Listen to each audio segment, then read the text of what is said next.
अस्सलाम वालेकुम guys, welcome back to my channel and welcome back to Eid vlog. और आज है चांद रात रात को और बहुत ज़्यादा काम करने थे। तो आज के दिन बहुत मसरूफ़ होने वाला है क्योंकि ईद मनानी है हमने पहली यूके में।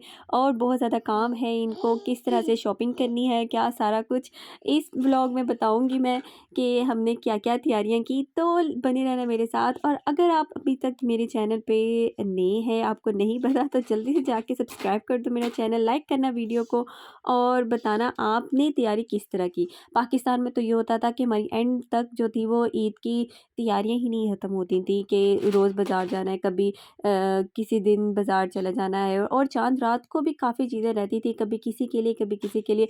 तो यहाँ पे जो था ना, सब बच्चों की चीज़ें आ चुकी थी, ऑनलाइन सबने मंगवाई थी। तो ऑनलाइन तो बच्चों की चीज़ें आ गई, सबकी आ गई बच्चों की भी आ गई, लड़कों की भी आ गई। और जो थी इन जैन ने भी और भाई ने भी जो था ना अपना सब बंदोबस्त कर लिया था सवाए मेरे। मुझे को ऑनलाइन कुछ पसंद ही नहीं आया।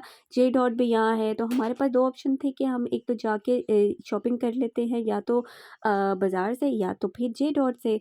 तो जे डॉट तो नहीं, पर नारकली हमारा जाना हुआ। और नारकली में हमें ऐसा हुआ कि बिल्कुल ही सामने पार्किंग मिल गई और ज़बरदस्त सारा ये माहौल था। अंदर जाते ही ड्रेस जो थे वो पाकिस्तानी थे और यहाँ पे फुल माहौल जो था ना पाकिस्तानी था।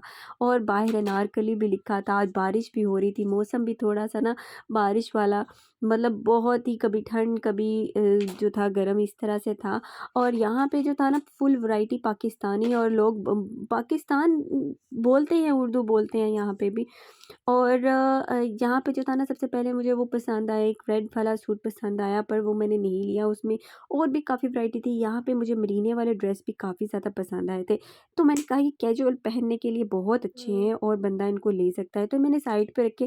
फिर मैंने कहा कि सबसे पहले ईद का ड्रेस लेते हैं, फिर उसके बाद जब हम ले लेंगे ईद का ड्रेस, तो फिर उसके बाद हम ये सारा कुछ देखेंगे। तो मैंने सारा कुछ साइड पे करते हुए सबसे पहले फ़ोकस किया है ईद के ड्रेस पे, क्योंकि ईद का एक ड्रेस तो काफ़ी बनता ही था। तो सबसे पहले वो लिया। ईद का ड्रेस बहुत ढूँढने के बाद हमें ईद का ड्रेस मिल गया, ज़्यादा हैवी भी नहीं और ज़्यादा लाइट भी नहीं। ईद में होता है कि जब हम पाकिस्तान में होते हैं तो मुझे इतना फ़ील हुआ कि भाई कभी किसी के साथ चले जाओ, चलो जी मम्मी के साथ शॉपिंग पे चले जाओ, सिस्टर के साथ शॉपिंग पे चले जाओ। तो बहुत मज़े की यादें होती हैं पाकिस्तान की। और पर यहाँ पे जो है वो अकेले शॉपिंग करना इस तरह से, सब बाज़ार जो था वो भरा हुआ था। ये एक तरह से पाकिस्तानी बाज़ार कह लो कि यहाँ पे उर्दू बोलते हैं, भई आप जाओ, आपको कोई मुश्किल नहीं पेश आएगी अगर आपने उर्दू बोलनी है तो। ज़बरदस्त सारी वैरायटी जो है पाकिस्तान वाली एज़ इट इज़ मिल जाएगी आपको, और हर चीज़ जो है यहाँ अवेलेबल होती है। तो हमने 1-2 चक्कर लगाए, सूट तो हमें मिल चुका था, तो लेकिन अभी जूते की बारी नहीं थी। ये ड्रेस का कलर था मेरा, और लड़कों के साथ ही, मतलब मेरे बेटे का भी यही कलर था सूट का, तो उसके साथ मैच हो गया तकरीबन मेरा। तो जी जूता तो नहीं मिल सका, तो दोबारा से भाई ने हमें कहा कि नारकली जाओ, हो सकता है वहाँ पे कोई और शॉप खुली हो। तो हमें फिर दोबारा नारकली जाना पड़ा, और अचानक से हमें ये एक शूज़ जो खुद से थे, जो मैंने मैच करने थे, मुझे एग्जैक्ट मैचिंग मिल गई। और हमने फ़ौरन से वो बाय कर लिया है। यहाँ पे इतनी ज़बरदस्त ज्वेलरी की वैरायटी भी थी कि बस दिल करता था सारा कुछ ही ले लो, पर सारा कुछ लिया नहीं जा सकता था। पाकिस्तान में भी यही होता है कि जब हम एक चीज़ पसंद करने जाते हैं, हमें दूसरी चीज़ पसंद आ जाती है, दूसरी चीज़ करने जाते हैं तो दूसरी चीज़ पसंद आ जाती है। इस तरह से काफ़ी ज़्यादा चीज़ें होती हैं ना, तो हमारा फिर भी दिल नहीं भरता, अच्छा चलो एक दिन का सूट ले लो, दूसरे दिन का ले लो, तीसरे दिन का। तो काफ़ी मज़ा आता है पाकिस्तान में भी। यहाँ पे मैं अकेली थी, लेकिन फिर भी है, सब कुछ करना था, बहुत ज़्यादा काम थे आज करने वाले। आज डेकोरेशन भी करनी थी बच्चों के आने से पहले, बच्चों को 2 वीक की छुट्टियाँ थी। और जी उन्होंने आज स्कूल चले जाना था, कल फिर उनको छुट्टी है ईद की। तो लेकिन उनके लिए गिफ्ट पैक करने थे और रैपिंग पेपर्स लेने थे। रैपिंग पेपर्स यहाँ से लिए लिए हमने।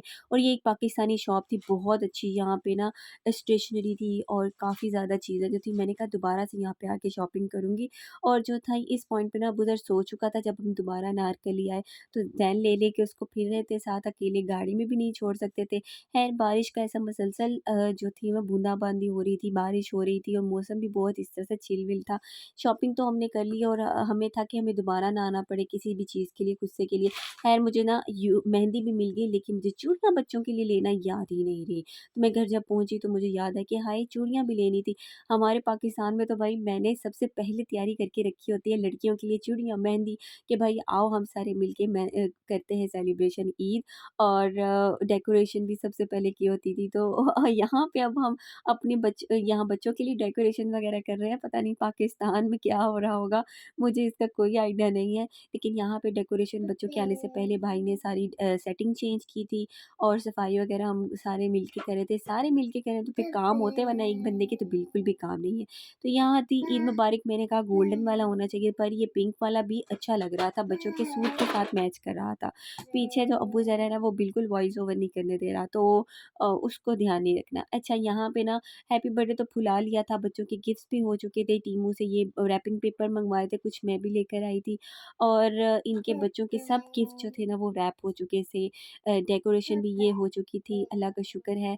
और फिर जो आखिर में जो चीज़ आती है, कपड़ों वगैरह का इतना मसला नहीं था, वो जब आए थे तो ठीक ही थे, और उसी तरह से हमने रखे थे, वो इस्त्री करने की भी यहाँ पे बिल्कुल ज़रूरत नहीं पड़ती है। अच्छा, हमें तो सबसे और ज़्यादा मज़ा फिर जो है जल्दी से जाके पाकिस्तान में ना ही आता है, क्योंकि हम वहाँ खीर के भी लिए बनानी हुए थी। हैं हाँ, तो पाकिस्तान इसके में बाद ईद ये हमने मनाने के लिए। तैयारी मैं की, बहुत ज़्यादा बच्चों के डेकोरेशन करती लिए थी, ईद तो मुझे मुबारक, ईद बहुत मिस मुबारक करेंगे सारा कुछ लगता है हमने वहाँ डेकोर पे। किया उनके आने से मैंने पहले, भी और अब रात को सबको सोने से मिस पहले जो थे करना ना है, खीर बनाई। क्योंकि हमारी तो 2 इज़्ज़त जिस पैकेट तरह तो से हम होती थी लज़ीज़ा खीर के पाकिस्तान लेकर में, आए थे, वो एक तो बॉटल फिर में हमने अलग तरह खीर की डाली, होती और थी। यहाँ जैसे ही पे मैंने खीर खीर बनाने का डाली ना अंदर प्रोसेस, अब दूध जो के दूध अंदर, डाला है सारा, और बच्चों ने एक कहा कि बॉटल हमें मेहंदी लगाओ, हमने पूरी, और सोने इसमें जाना है। तो खीर जो है फिर ये क्योंकि हमें बच्चे मिल गई बहुत थी, तो फ़ौरन एक्साइटेड से थे, इसके उनके अंदर गेस्ट थे, उनके लिए खीर उन्होंने डाल जल्दी देंगे और सोना खीर था, जल्दी बनाएँगे। उठना था। इस साथ तो मैंने ना यहाँ पे इसके अंदर बॉयल डाला, और इसमें 2 जो पैकेट थे वो खीर के वो डाल दिए, और साथ फिर मैंने अपने जानू को बोला कि भाई आप इस पे हम चम्मच हिलाएँ चम्मच हिलाएँ आप, और मैं बच्चों को जाके मेहंदी लगा लूँ, ताकि वो काम भी ख़त्म हो जाए और ये भी काम ख़त्म हो जाए।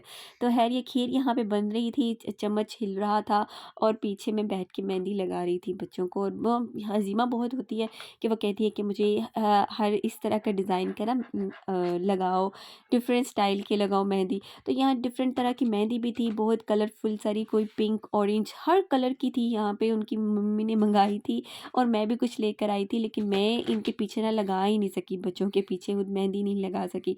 और जी ये थी हमें चाँद रात की तैयारी। आपने चाँद रात कैसे मनाई? मुझे जल्दी से कमेंट करना, आपको कैसे लगा व्लॉग जल्दी से मुझे बताना, और लाइक कर देना वीडियो को, सब्सक्राइब करते जाना, और दुआ में याद